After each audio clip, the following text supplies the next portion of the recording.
Bank में जब भी जाने की बात हो तो ऐसा लगता है कि 2 से 3 घंटे तो लगेंगे ही लगेंगे, क्योंकि लंबी लाइन, बार बार डॉक्यूमेंट्स को लेकर दूसरी डेट पर बुलाना वगैरह वगैरह की झंझट। इस बीच ग्राहकों की परेशानी तो बढ़ती ही है। कभी कभी बैंक के कर्मचारी भी अपना आपा खो देते हैं। ऐसे कई केसेस भी सामने आए जिसमें बैंक कर्मचारी ग्राहकों से बदतमीजी से बात करते हैं, उनका टाइम खराब करते हैं, मिनटों के काम के लिए रोज रोज बैंक के चक्कर लगवाते हैं। आज बात आपके काम की में हम बैंकिंग सर्विस से रिलेटेड ग्राहकों के अधिकारों के बारे में जानेंगे। साथ ही अधिकारों के हनन पर कहां शिकायत करें ये भी जानेंगे। आपको बता दें कि आरबीआई की गाइडलाइन के मुताबिक कोई भी बैंक कर्मी किसी भी कस्टमर के साथ मिसबिहेव नहीं कर सकता।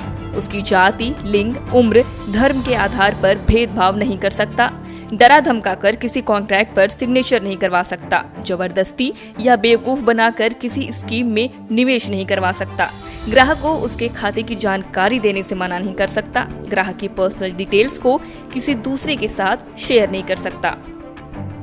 एक और बात, बैंक कर्मचारी एक साथ लंच ब्रेक पर नहीं जा सकते। ये आरबीआई का नियम है कि बैंक अधिकारी एक एक करके लंच ब्रेक ले सकते हैं। इस बीच बैंक का काम नियमित रूप से चलना चाहिए।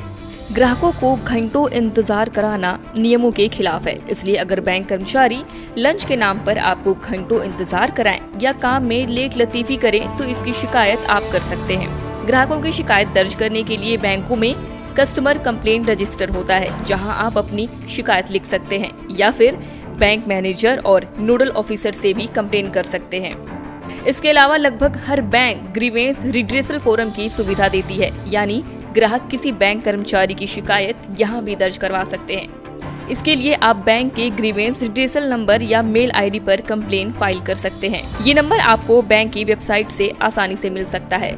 एक और बात की, शिकायत करने के बाद भी अगर बैंक कोई एक्शन ना ले तो क्या करें? इसके लिए भी आरबीआई ने सुविधा दी है। आप बैंक की शिकायत अपने शहर के बैंकिंग लोकपाल के ऑफिस में जाकर कर सकते हैं। इसके लिए ऑनलाइन यानी कि टोल फ्री नंबर 14448 पर भी शिकायत दर्ज करा सकते हैं।